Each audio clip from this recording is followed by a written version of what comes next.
विश्व रूप जो विराट पुरुष है वही अदिति, और हे पुरुषों में श्रेष्ठ इस देह में ही अति यज्ञ में हूँ। जो अनंत काल में मेरा ध्यान करता हुआ शरीर त्याग करता है वह निस्संदेह मेरे शरीर को पाता है। ये कुंती पुत्र, अंत समय मनुष्य जिस वस्तु का स्मरण करता हुआ शरीर को त्यागता है वह उसी को पाता है। इस कारण सदैव मुझ में ही मन और बुद्धि को लगाकर मेरा ही स्मरण करते हुए आप संग्राम करो, तुम निस्संदेह मुझको ही मिलो। हे पार्थ, अभ्यास रूप योग से युक्त हो दूसरी ओर जाने वाले मन से सदा चिंतन करता हुआ पुरुष परम और दिव्य पुरुष को प्राप्त होता है। अतएव जो अंत समय में मन को एकाग्र करके भक्ति पूर्वक योगाभ्यास के फल से दोनों भवों के मध्य भाग में प्राण को चढ़ाकर सुरज्ञ अनादि संपूर्ण जगत के नेता सूक्ष्म से भी सूक्ष्मतर सबके पोशाक अतिथ्य स्वरूप सूर्य के समान प्रकाशमान तमोगुण से रहित परम पुरुष का जो ध्यान करता है वह उसको मिलता है। वेद के जानने वाले जिसको अक्षर कहते हैं, पीतराग होकर सन्यासी जिसमें प्रवेश करते तथा जिसको जानने वाले ब्रह्मचर्य का आचरण करते उस परम पद को तुम से मैं संवेक में कहते। सब इंद्रिय द्वारों को रोककर मन को हृदय में धारण कर प्राणों को मस्तक में ले जाकर समाधि योग में स्थिर इस ओंकार अक्षर को धारण करता हुआ जो देह को त्यागता है उसे मोक्ष रूप उत्तम गति प्राप्त। हे भारत, मुझ में ही मन लगाकर नित्य प्रति मेरा ही स्मरण करते उन्हें सदैव स्वरूप करने वाले योगियों को मैं बहुत सुलभ रीति से प्राप्त। मुझको प्राप्त होने पर सिद्धि को प्राप्त करने वाले महात्मागण फिर ये जन्म नहीं धारण करते जो नाशवान और दुखों का घर है। हे अर्जुन, परम लोक पर्यंत जितने लोग हैं वहां से लौटना परंतु मुझ में मिलने से फिर जन्म हजारों महायुगों का एक दिन और हजारों महायुगों की एक रात्रि ब्रह्मा की। जो इन बातों को जानते हैं वे सब ज्ञाता है। ब्रह्मा का दिन होने पर अव्यय से सभी व्यक्तियों का उदय होता है और रात को उसी में एक होता है। ये भारत, समस्त चराचर की वस्तु ये समुदाय जिनमें बार बार उत्पन्न होकर रात्रि के आगमन लीन इस अव्यक्त से परे दूसरा सनातन अव्यक्त जो इन सब के नष्ट होने पर भी कभी नष्ट नहीं होता उस अव्यक्त को ही अक्षर कहते।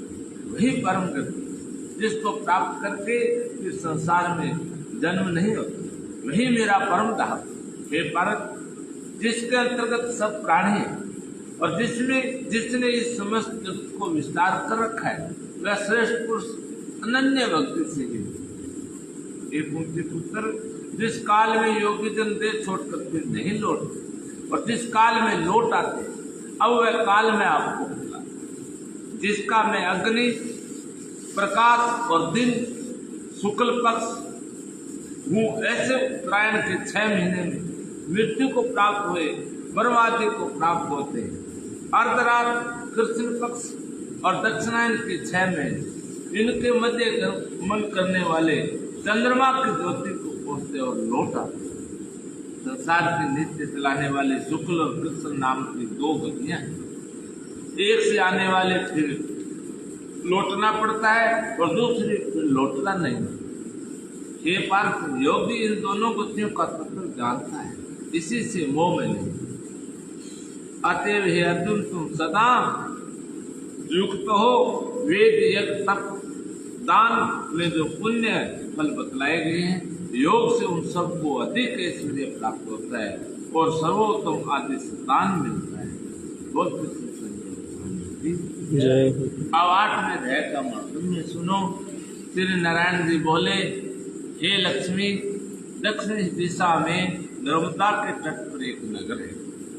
उसमें सुशर्मा नाम का एक बड़ा धनवान विप्र रहता, पंडित रहता।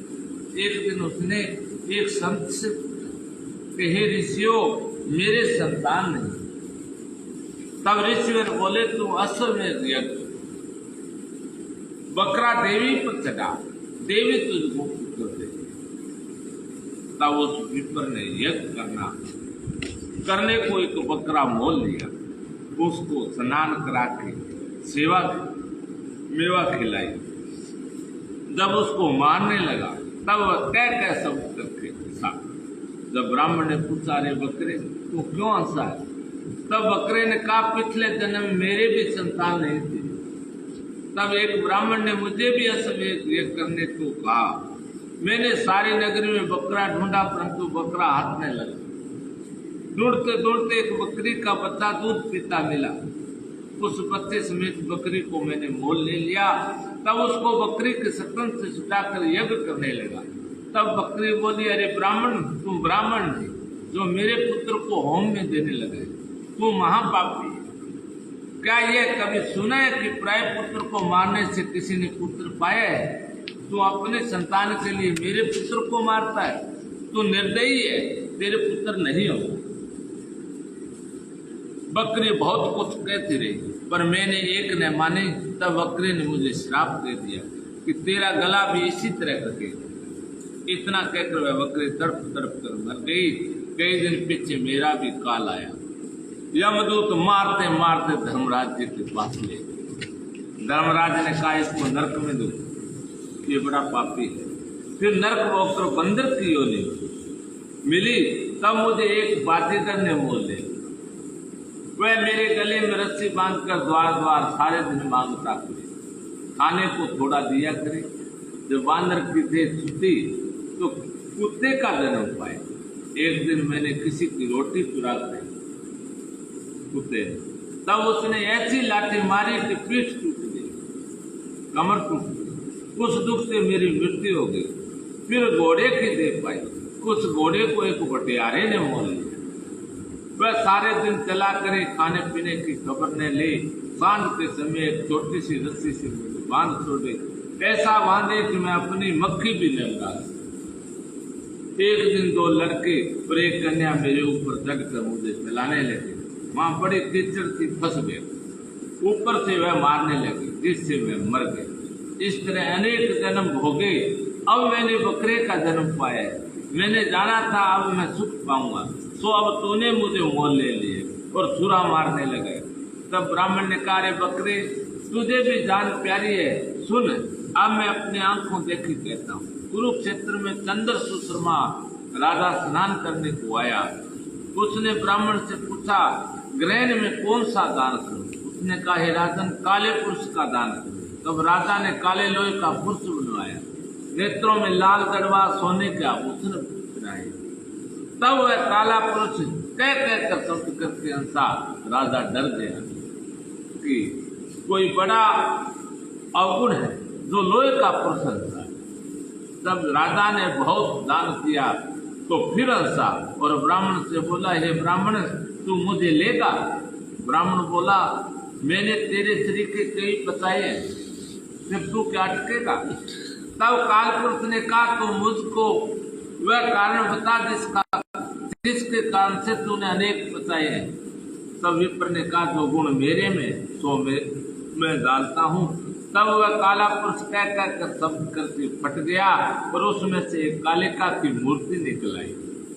तब गीता जी के 8वें पाठ को किया। उस कालिका की मूर्ति ने सुनकर देह पलटी। जल की अंजलि भर के उस विप्र ने मूर्ति पर छिड़की। जल के छिड़कते उसकी देव से हो गई और विमान आया जिस पर बैठकर वह वैकुंठ को गई।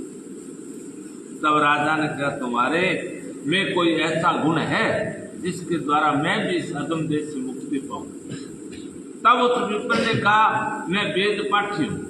उस नगर में एक साधु भी गीता पाठी था जिसने 8वें अध्याय का पाठ सुनकर राजा की देह पलटी। तब वह राजा देव देह पाकर वैकुंठ गया और कहता गया हे ब्राह्मण